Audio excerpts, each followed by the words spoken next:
You're going to see the link at the top of the description. And so the Foundry is we came to the conclusion that a lot of the businesses that need us most um, aren't able to afford our daily rates and our daily and we wanted to find a way to deliver that level of coaching and teaching and marketing help without breaking the bank for a lot of business owners. And so that's why we started the Foundry. Yeah. Um, And Brian and I have discussed this so many times before. This is how the Foundry came about. Is that we talk a lot off camera, right, and offline, mhm, and it came to the point where it was like I typically work with medium sized businesses for the last 15 years, right, mhm. and I've rejoined and kind of got back myself back into the local scene and working with the chamber and stuff. And it came to, like Brian just said, people's budget, small business owners' budget, don't have that corporate budget where they can afford, you know, 35, $4,500 a month for a, like, basically fractional CMO or fractional COO or something like that. It's just not in the cards for them. It doesn't work that way. So we've been trying to put our heads together with, like, how can we provide as much value to all these people, and make it valuable in business. It has to be value on both ends. Brian and I got to make money, right? But Right. we have to make sure that the money spent on us brings value to the client. And that's where this came about. So you can continue. Sorry, I didn't mean to cut you off there. No, that's all right. And so that's the concept is we want to be able to give you guys the stuff that the big boys are using, the medium-sized businesses and the larger businesses. We want to give you the insights, but we want to apply it for a small business scale so that you can level up and build the machine that will run your business so that you can make more money and live the kind of life that you want. And there's going to be a lot of one-on-one stuff that we can offer. We're going to offer, some discounted rates for if you want to book out focused one-on-one time. That's great. But generally, this is going to be where you can pick our brains about marketing things. We're going to teach you. We're going to have different courses and things in there, that are going to teach you aspects of copywriting, aspects of, I can never think of the word, automation on the back end, making sure that we get your CRM locked in and dialed in and things along those lines. There's going to be a lot of content we're going to put in there. Plus, you guys get opportunity. If you come in as a founder, you get an opportunity to get a lot of more one-on-one time with us before the group grows. But this is for business owners and it's for professionals because a lot of times professionals who are building brands have to think like business owners. And Mm-hmm. so, and that's really what we're looking for, people that are serious about growing their businesses as opposed to tire kickers or people that aren't really too engaged Yeah. with growing it. So that's what the Foundry is. It's opportunity to get weekly coaching with us and interact with other business owners. You get to, not only do you get the benefit of our knowledge, but you'll get the benefit of every other business owner that's in there. 100%. And I think the way this works is that you're getting that, like Brian said, you're getting that real high level coaching and consulting from people that have been doing it collectively 40 years Mhm. between Brian and I. And it's our way of being able to give that experience out. It's in a group setting, Mhm. but it's like it's an easy, like, raise your hand if you need something answered. Yep. You know, that's the kind of content that we're going to be having in there. It really is high level consulting in a group setting. Yeah. And guys, here's the thing, and then we're gonna go into our topic here. A lot of stuff you see on like YouTube and social media, that's about marketing is a lot of it is trend based. Whatever is trendy, whatever is the whatever people are talking about at the moment. Okay, and trends are great, but they cannot be the only thing in your toolkit.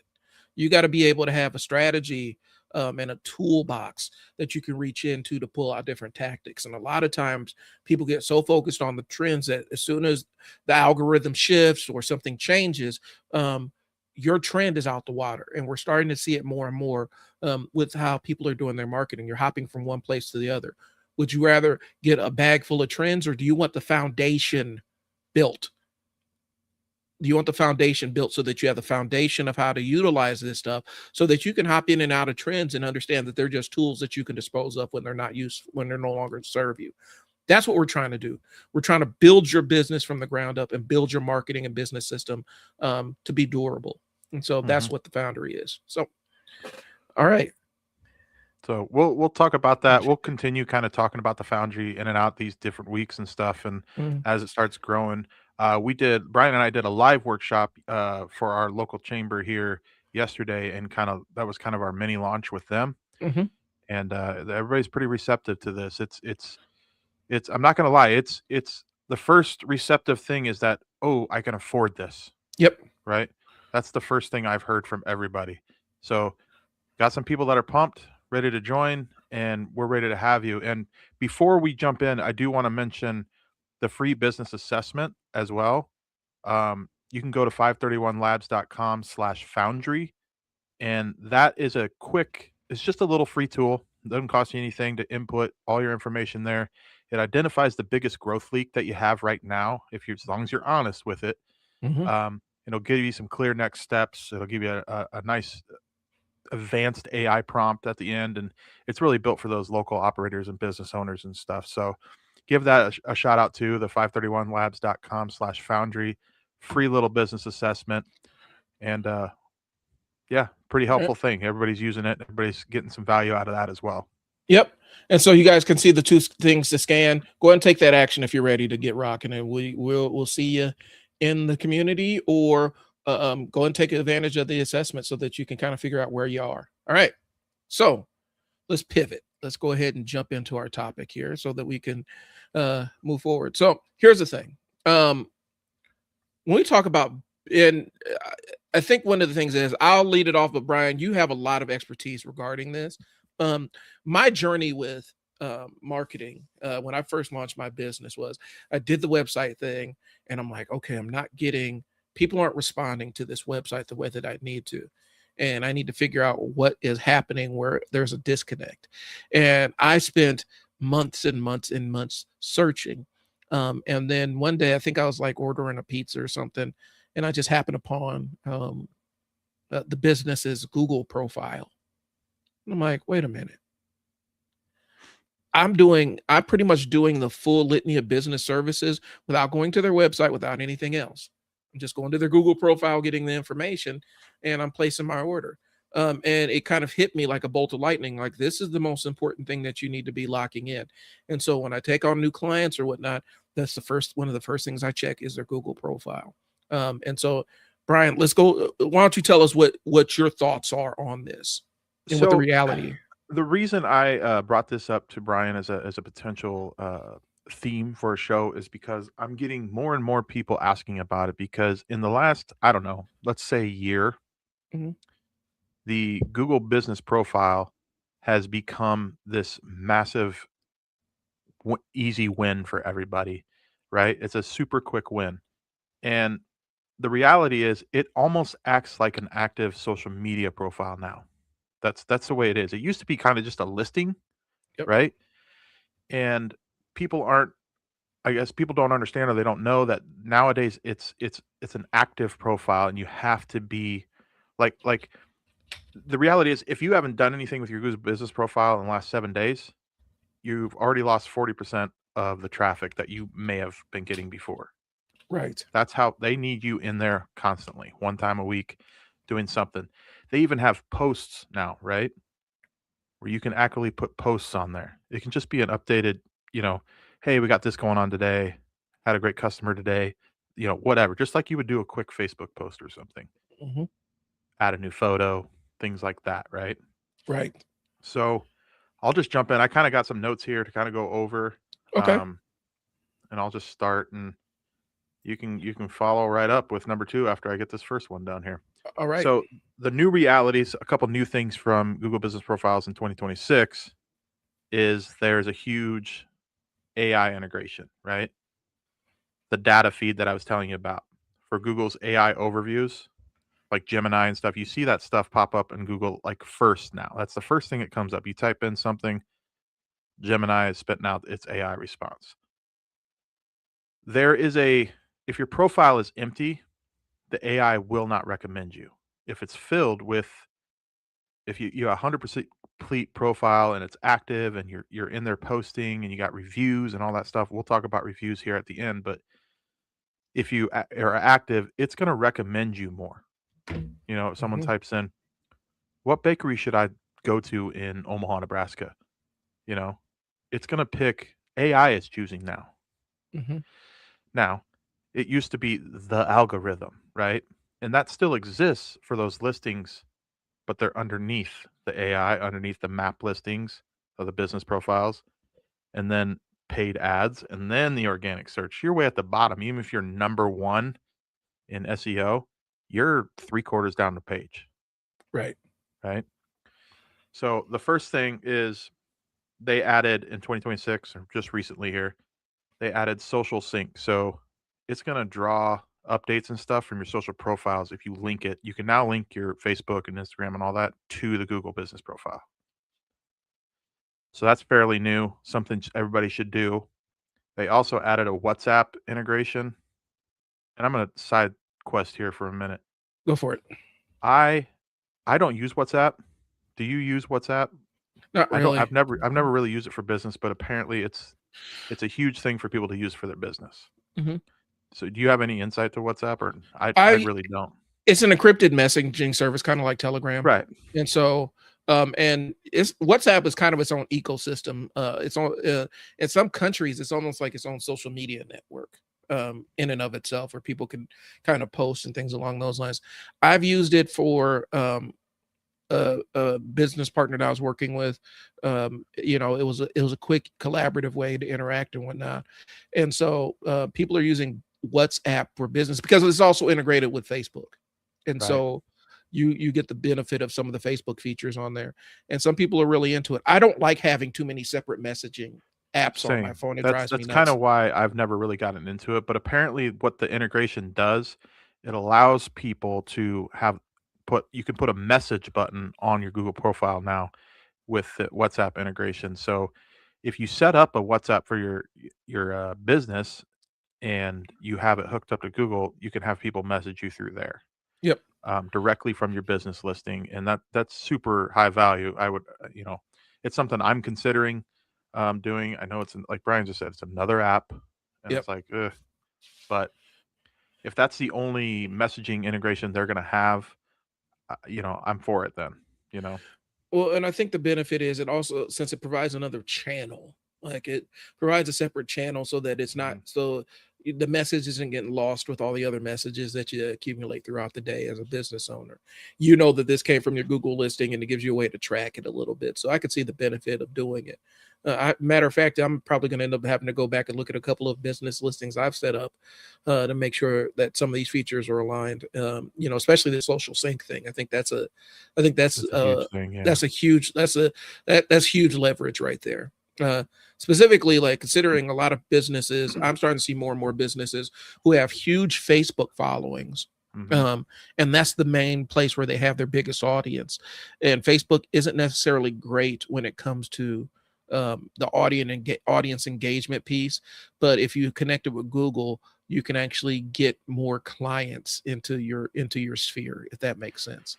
Yeah, and the way I'm really thinking about the WhatsApp integration is that um, a lot of automations and a lot of automation software out there use WhatsApp Yep. as part of their integration. So you could have the WhatsApp set up on your Google business profile that every time they respond to it, you can have an AI agent responding to them. There's all sorts of stuff you can do with that with AI. So I'm interested to dig into that kind of stuff for the automations and back end stuff. Yep. So that's kind of the new stuff coming in 2026, or it's already here. And then yeah, so that's it for that. You can go on to Okay. number two if you want. So, one of the things is, and people don't know, and I've used this before, you can actually make regular posts, like social posts on your Google profile.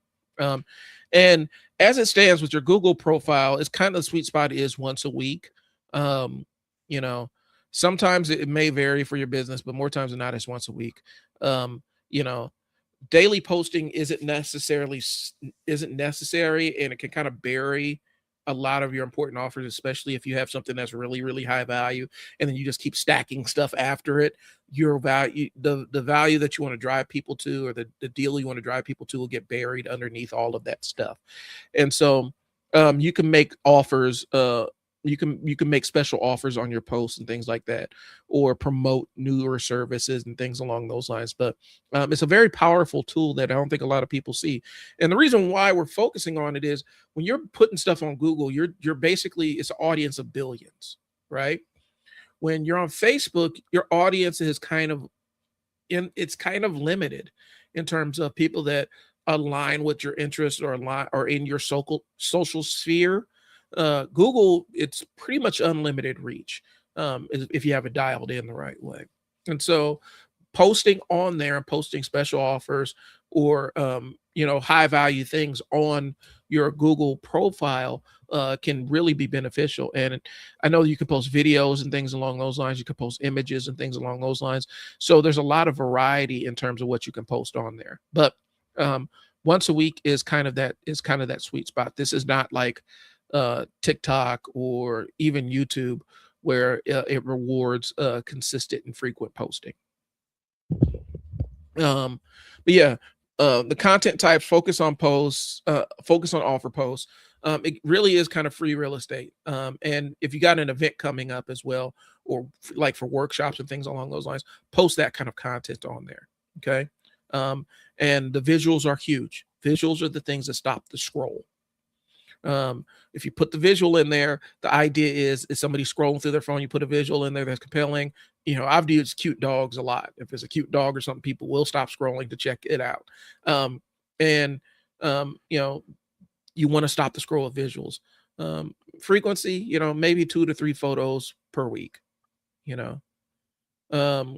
And I'm kind of giving you some best practices for the different types of content. Video, it's going to be like 30-second vertical clips. It's not long. There's a very limited amount of space and size that you can make videos.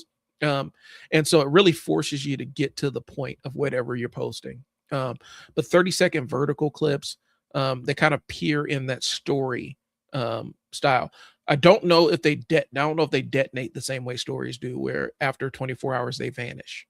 Not quite sure about that, but vertical video can work really, really well. But use real photos of your team in office. Don't use AI generated images of yourself, or stock photos. Yeah. Avoid stock photos, because Google's AI, since it basically, you got to search Google to find stock photos. It has a quick way to verify if it's a stock photo that you're using, or if it's organic original photo. Yeah, So don't forget that when you're doing, a lot of people forget this when they're doing Gemini, or using Gemini as a AI, or they're doing their Google business profile. You're working with Google. Mm-hmm. They have the most data on the internet, as far as I'm concerned. I don't know how true that is. I could be talking out of my ass on that, but they're one of the top. Right. You're dealing with Google, so remember that they, when they try to detect things, when they want to find things, and when they want to see if you're doing things wrong, it's pretty easy for them to find those things if you're using stock photos and whatnot. That's not a hard thing for them. Yep. And there are times and places for stock photos, but when it's about your real business, you don't necessarily want to use those to lead with, or you want to make your use of those pretty infrequent. I know that you may not be the best photographer, but people are going to connect more with maybe a slightly blurry, slightly underexposed image of your real office and your real people that work there, as opposed to this stock image that you find online somewhere. Okay. It's going to come back, and always does. Yep. Be authentic, be real. That's your best thing you can stick in your brain as a business owner for the social media all across the board. Yep. Be real, be yourself, be authentic. Well, and the last piece is, since Google can detect since they can detect stock images and things along those lines, it will deprioritize your listing, because it'll see it as a low value listing. So use real photos of your business and of your staff and things along those lines when you're posting things on Google for review. Looks like we got a couple of comments. If you want to jump on to the next one, I will take a look at these. Okay. Reviews reviews, reviews, reviews.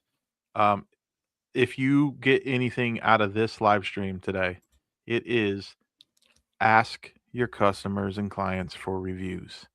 I Hmm. cannot stress that enough. I'll say it one more time, reviews, reviews, reviews, right? And that is what Google is going to give the most weight to over all the stuff we just talked about. That doesn't Yep. mean don't do the other things and only do reviews. It just means this carries the most weight, Yep. right? So there's the review strategies. There's kind of a best practices in how to do this. Um, you don't you don't have to your customers don't have to have a Google account. They've made it a way now where you have a QR code that they scan.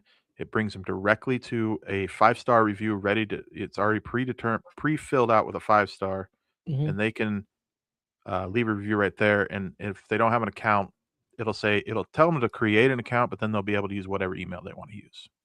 Right? I would argue a lot of people have Gmail accounts, Hmm. so um, it shouldn't be a worry for you. It's a kind of a myth that people are like, well, I every time I do this, people don't have an account and they don't want to sign up, and it's like, just then move on to the next person. Don't worry about Yep. the outliers or whatever. Um, get those reviews. QR code. You have a little, you know, you have like a little what they call those tabletops at your register, um, and things like that that they can just scan. Ask for please give a review, and tell your employees too, right? Yep. Push for those reviews. I mean, you're not trying to sell the reviews. You can't incentivize them at all because if you will quickly be banned, and you do not want to be banned Right. on Google Business Profiles. I can tell you that it's a hard thing to get back from, right? Right. So it doesn't matter what email address they have now. Just tell them scan this, leave a review, right? And they can also a little thing they added recently is they can also just change their display nickname. They can be anonymous if they don't want to be out there and have their name on the review. So reviews, reviews, reviews.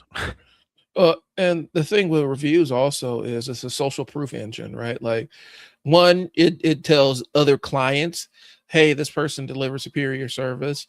If you have a bunch of reviews where people are pleased with it, it makes it a little bit easier when people are actually doing the shopping. The other side, it makes it so that Google wants to recommend you a lot more too, because they'll say, okay, this is a well-reviewed business. People have had a good experience with them. Let's go ahead and push them up. And more times than not, it saves you for, I'm not going to say that you'll never have to spend on Google ads. That's not true.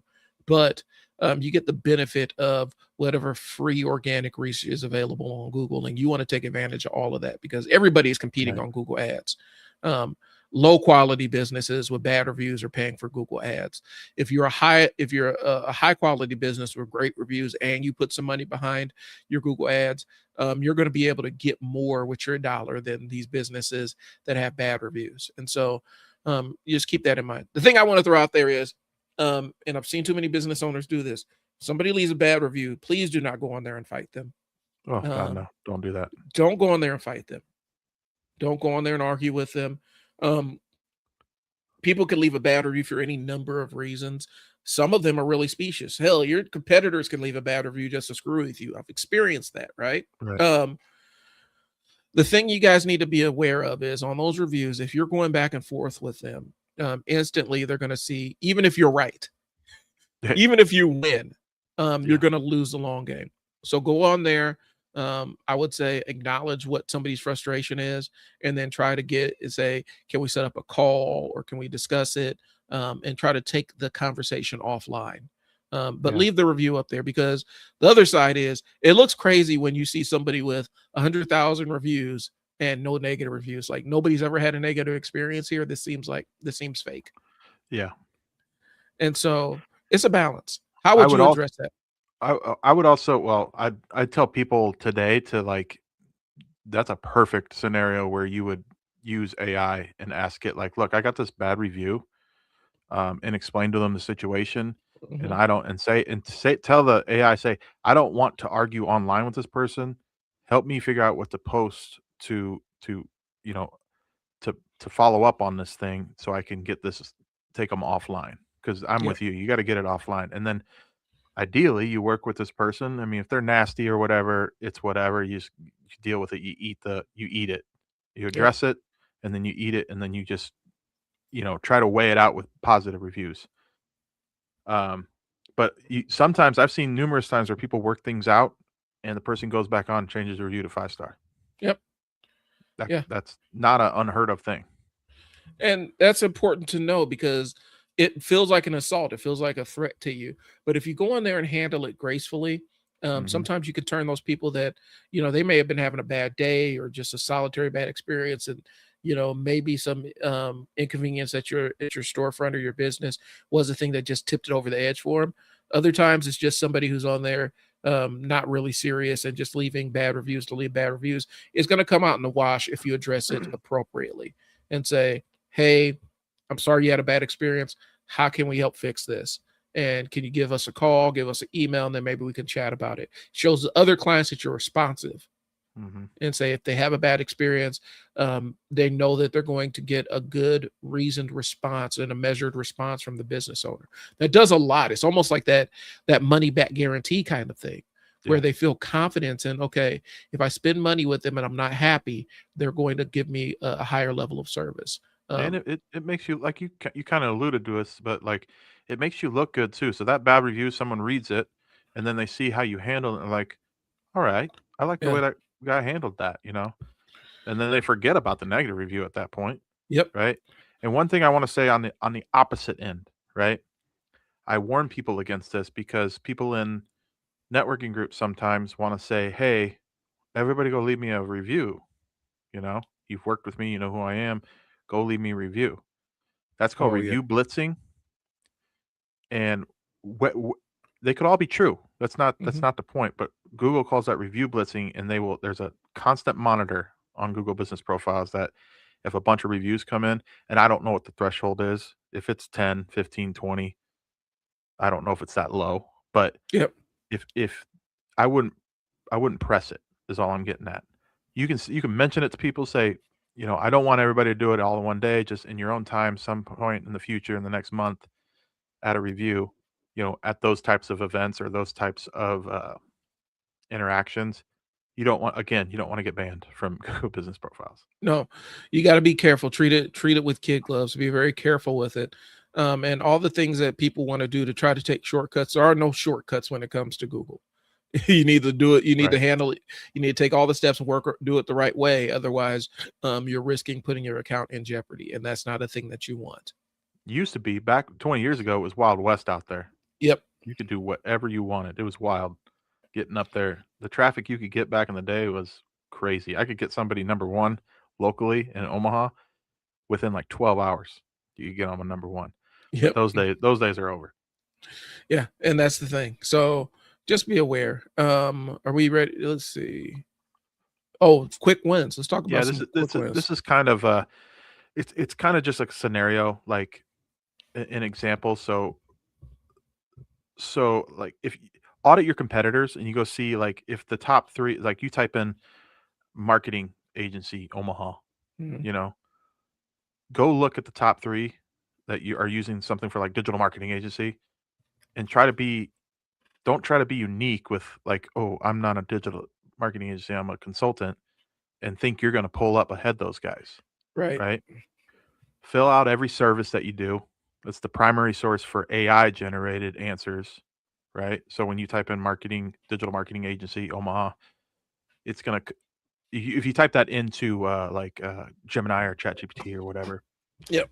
it's going off of a full, very thorough Google Business Profile is what it's gonna attach to, rather than somebody that's not paying attention to their Google Business Profile, right? Right. The Q&A section is where it gets kind of this is a big thing too. This has been around for a little bit, but it's a big thing. You seed your own Q&A, right? So it's basically an FAQ that you might have on your website, Hmm. but you put it in the Google Business Profile, right? So top 5 questions and then answer them, right? And that gives the LLMs, the ChatGPTs, Gemini, whatever, it gives them the opportunity to look at that and go, okay, I'm going to answer these questions that people are asking in AIs. So And I would say, what questions you put in there, put in the questions that bring people to your door. What are the questions that your clients are coming to you with, and start there. Um, mhm, don't try, like Brian said, don't try to get cute on the Google business profile. That is not the place to be. no, Try to get too inventive, you're not trying to because be super creative, right? Like right, you're trying to like get in there. you want to be what people are searching, and that's kind of what it is. And if so, you got some very unique name that you've given your business or product or service to describe it. Go with the one that people are going to understand the most, and typically that's going to be the one that you see your competitors using most frequently online. You can clearly delineate and define your services once they already get into your kind of ecosystem and you're able to engage with them. But don't try to get too cute on the top level with it, because what'll happen is um, you'll end up posting something that people aren't looking for, and you'll wonder why nobody's ever pulling you up or contacting you through your Google listing. So keep it pretty straightforward about what you do and what your value proposition is. And then once they get in your system, then you can kind of communicate what the secret sauce is. Yeah. And then I mean, it's kind of a short theme today, Brian. I don't there's not much else to talk about Google Business Profiles. Yep. I would say this is kind of we can kind of freestyle after this, but Yep. I would say take 10 minutes today, you know, upload a couple photos from your phone, you know, reply to an old review. That's another thing we didn't really talk about. You can reply to the review, say thanks, Yeah. appreciate your review. That's a post, that's an update. Just doing that is enough to keep it in check and keep it um, from going stagnant. Upload 2 real photos from your phone, apply to an old review, you know, that small activity will signal Google that your business is awake and it's not sleepy, right? Yep. And another thing we didn't mention that this is a personal gripe of mine. Uh, pay attention to your business hours. If you're not open or you're changing them for some reason, put put them on Yeah. there. Update it. Because I can't stand when I go and it says you're open. I drive all the way somewhere and you're closed. Right. And we understand sometimes it's not the top of mind thing. When you remember to do it, please do it. um that's just simple, straightforward, easy stuff, but it's something that can absolutely piss a client off 100% if they show up to your place of business and you ain't there and you're not available. That can absolutely just irritate the ever living hell out of people. And so I would be really careful to make sure those things are updated. um I've seen it happen where people are like, well, I went there and they were closed, and so now I'm mad. I've just Yeah. seen it happen too many times. So yes, take care of your business hours into your reviews. Don't get too cute on your Google profile when you're talking about your products or services. Um, you know, be as plain spoken and as direct as possible. A good rule of thumb, and I'm gonna just be honest with you, a good rule of thumb for marketing, you want to be communicating at a 4th to 5th grade reading level for most Hmm. people. And it doesn't matter how educated your audience is. The simpler you put your words, the easier it is for them to understand it. A lot of times we fall in love with our language too Hmm. much, and we end up talking way, way, way above what where our audience is. And that's not the place to show how smart you are. You show how smart you are with the execution of your service. Yeah. So And I would 1,000% agree with that because like you may have vocabulary that's, I don't know, MIT level stuff, but when people are searching for, you know, a bakery, they just want to know what kind of bread you got. You don't get right. cute, like Brian said. Just don't get cute. Just be straightforward. Clarity and conciseness, if that's a word, is a conciseness a word? Yep. As I'm talking about vocabulary, clarity and conciseness is paramount for a Google business profile. It is. And And that I understand the irony of me using those big words, and I did not mean to do that. Paramount, concise. Anyway, sorry. well, it happens. Like it's something. It's not Just as comes easy. out. It's not as easy to communicate on the level. Like people think it's easier to use small words, and more times than not, it's really not. The difficulty is taking complex thoughts and putting them in to very simple language. Yeah, And it's so very very difficult. It's difficult, but like I said, Google is an audience of millions, and so take advantage of it.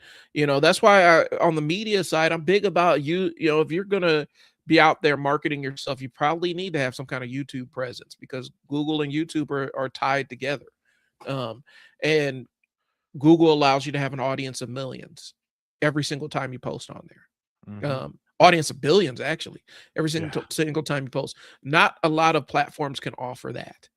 Um, and if you're very deliberate about thinking about how you're phrasing your messages and stuff like that, and you're narrowly focused, you may be speaking directly to your dream client just by posting stuff that is Yeah. that's narrow and aligned to them. And so I would always, always, always, regardless of what your media strategy is, I would include YouTube somewhere in there. 100%. 100%. So I just realized and we're going off script here a little bit, yeah, but I just realized you could sell a Google business profile video package to people. yep. Oh, that's a good idea. I'm gonna You have know to what I make a mean? note of that one. Yeah, I'm There gonna you have to go. make a note of that one. How to show up on Google There because you go. it's important. Like I said, it's an easy thing, guys. It's now once you start digging into the layers and getting more adept with it, it can become complex really really fast. I'm dealing with something on Google right now with two businesses that I'm involved with where um, the verification thing is wacky, and you Oh, just got the verification on Google is awful. it Um, is horrendous. it's The trouble and hoops that you gotta jump through, yeah, and they've made it. I think they may have just added something because the biggest one is a lot of people that have service-based businesses, marketing agencies, transportation services is one of them, but mhm, they don't have a physical location. They have like a home office, but they don't have a physical location, and you gotta go take like videos or pictures of your house, and yep, that's how it used to be. I actually just did one for a client the other day where I was able to. It didn't make me do anything. I had to. Can't remember what I had to do now.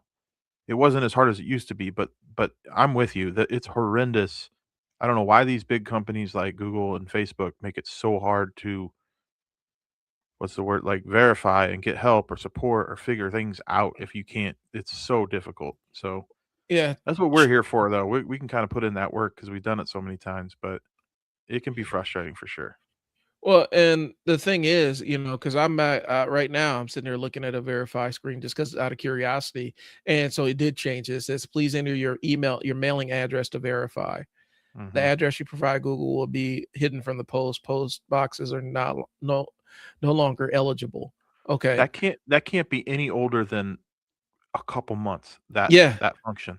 because last time I had to sit there and talk to a little dude in the call center, and he had to explain to me like, "Well, your signs has the in it, and so the thing you wrote in here it isn't the or something weird, Yeah. um, and it needs to match in order for us to verify." And so it was really dumb, but I Like, am got I it talking to verified. Gemini or am I talking to a real person here? Right. It was a dumb thing. I think it was I actually had to actively misspell the way or cut a letter off of how I did it in order for it to get verified. It didn't make any sense whatsoever. But Yeah. it looks like they've kind of punched it up a little bit to make it look a little bit better. But yeah, they're making like right now I have to change the address of a business. And I've been fighting it because I'm like, I don't want to call them and sit on the phone for an Yeah. hour and a half like I did last time Right. just to update this thing. But it like I said, the entry level is simple. When you start getting into the more layers, it can add complexity to it, can make it a little bit more difficult. But it's probably the most important thing that about your online presence that you need to have control over. Yeah. More important than your Definitely website. your first, I would say it's your first direction.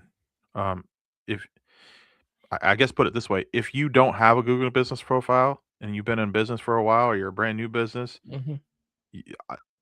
kind of stop everything and go do that and get it start the process at least because it's a big deal for traffic getting to you. Phone calls, Mhm. web traffic, all of that stuff. It's that's where people are going. I mean, there is a lot of people going to AI now and asking ChatGPT things, but regardless, the other 90, 100% of the traffic is on Google, right? Right. I had a business come to me maybe about a year ago, and that was the very first thing I said. You need to get control of your Google listing. I don't care about websites or any other stuff. Your Google listing is the most important thing that you need to have access to, because that's how people are going to contact you. And you guys don't have any presence on Google at all. And the business they were in, it requires a Google presence more than it requires a website. Mm-hmm. Um, and it was trying to get that piece, and it's like, this is an easy thing that you guys can be taken care of, but we got to get this under control. Yeah. And so that can be a force multiplier for your business. I just, we can't stress this enough. Yeah. There are no magic, there's no magic beans or anything out there Yeah. that you can plant and get fruit, but getting control of your Google listing is about as close as you're going to get from a marketing perspective. Yeah. So I thought I'm glad Brian agreed with me to put this on as the theme today because I thought it was super important. I've been getting a lot of the questions about it, so I wanted to put it out there for everybody and kind of, bring some clarity to why it's important and what kind of the quick wins you can do. So Yep. that's kind of all I have for it today. If you want to, if you have anything else you want to touch on, and maybe we can touch on the Foundry again at the end here and Yeah, kind I of think tell. let's go back to the Foundry and let's talk about what it is, and what our vision with this thing is. Our vision, and my vision, the way I see this is, this could be a tremendous source, for business owners that are cutting their teeth, in their first year and trying to really take this thing seriously. You get an opportunity to get two marketing professionals, and then the plan is to have a community full of involved business owners who can help mentor you and guide you through it. Because more times than not, and Brian, you can kind of speak to this as well. When you're discussing business with people who aren't business owners, there are gaps in the conversation that you can never fill. Right. Um, it can be a lonely conversation, because the solutions that people who've never done any kind of business or branding on a personal level, um, the solutions they come up with aren't business solutions, they're personal solutions. Yeah. 100%. And you hit it right on the head. Like you're kind of you feel like you're on an island all by yourself as a Yep. business owner sometime, and that's what we've noticed more than anything is that these people are out here and their business might be doing great, but they feel like they are just all over the place. They Hmm. feel as if like, how do I grow this? Do I even want to grow it? They get that fear of growth, Hmm. and it, they need a place where they can have like-minded individuals that understand the struggles and the successes that you go through, right? Right. I hear it all the time with people that are like, I have no bandwidth, or I can't. I feel like I can't allow my business to breathe.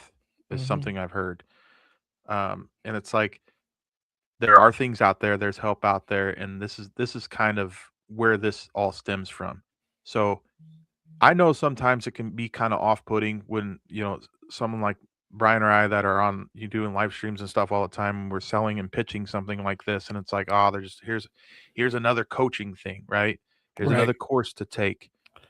It's not like that.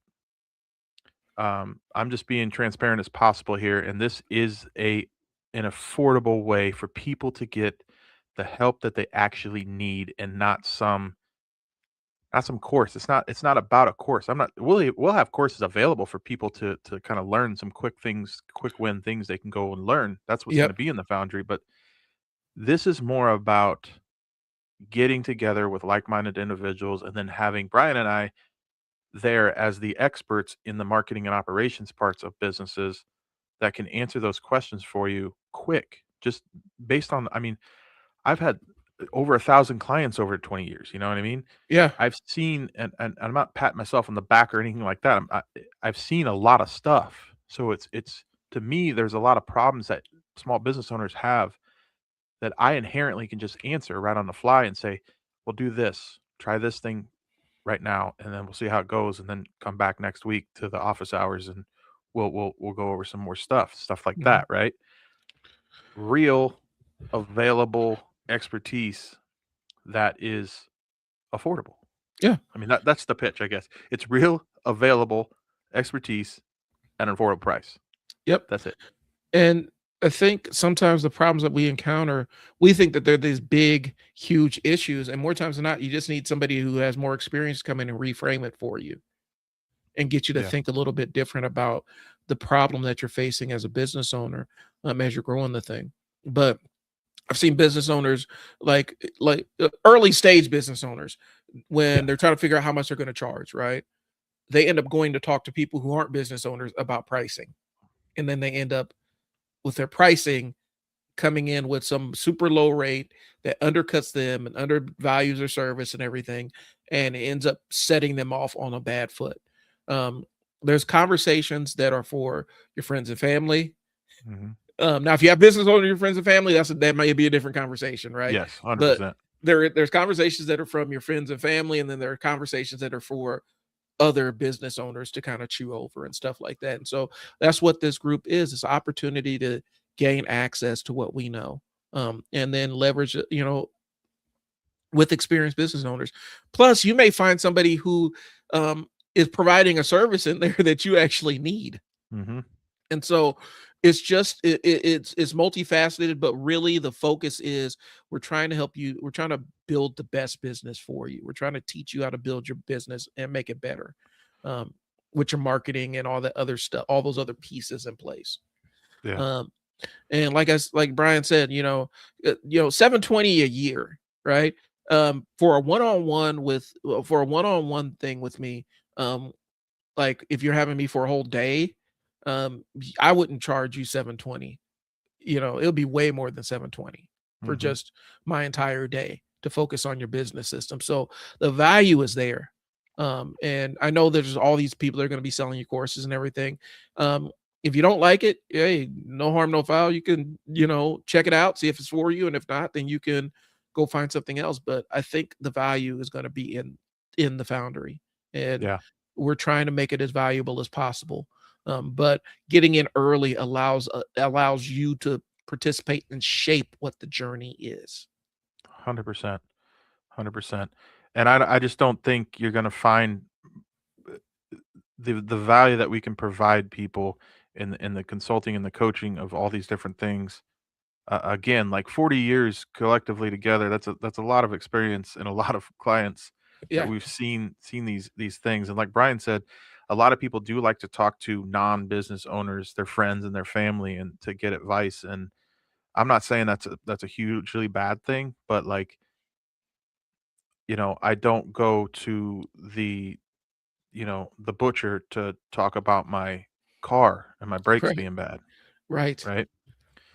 And that's no shade at anybody. That's just the reality. So I've been in groups similar to this for, you know, f- for just specifically for marketing agency owners and stuff like that that are thousands of dollars a year, Yeah. like 10, $15,000 a year, and they helped me level up because it. And what's funny is more times it's the people that are running it that I get the most out of. But then you talk to the community around you, you talk about what they taught you, right? Hmm.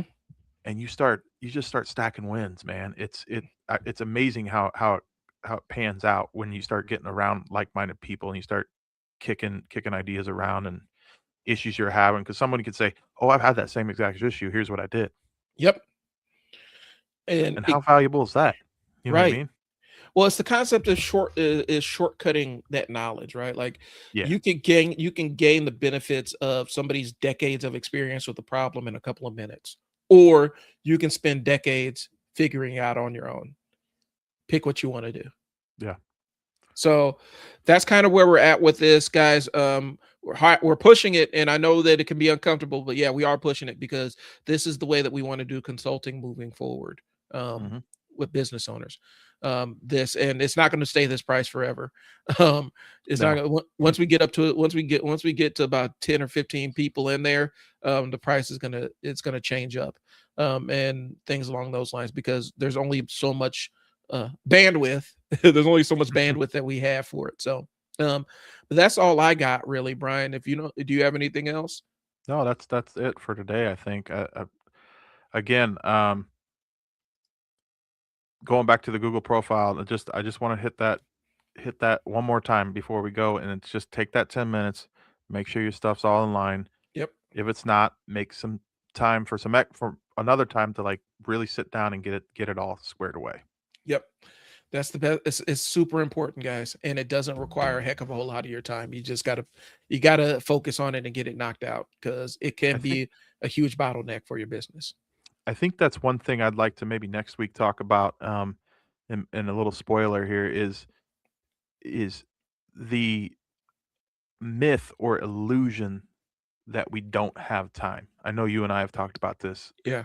ad nauseum, but like the myth that we don't have time to do XYZ, social media, uh, organize our books, Yeah. um, stuff like that. That it's just it's not real. We just need you just there's other areas you need to fix in your business so you can have that. I hate saying this word, have that bandwidth, Yeah. but it's there. A lot of people fool themselves, I think. Yeah. Well, you get into the things I'm not going to go too far into because that's a whole show conversation. But Yes, sometimes we get into the things that we feel like we can do because they're easier for us to do, but they're not things that we need to be doing. Um, correct. as opposed to things that have a learning curve on them that are going to require a little bit more of our brain power. We end up focusing on the tasks that are easier for us. So, but yeah, I think that's a good topic for next week. We'll go ahead and do that about the myth of time. So hold us to that, guys. Join the Foundry. If you want Yes. access to us, join it. And we are going to build out this community. If you want to see the kind of value up front that we're providing, go ahead and take the free business assessment. And hopefully you can kind of see the value that we want to offer to people that are involved with us. But that's what I got, guys. Yep. Go ahead and scan and join if you're interested, or go ahead and scan for the free business assessment. All That's right. it. All right. Thanks, everybody. All right. Talk to you guys later. Peace. Thanks for tuning in. Peace.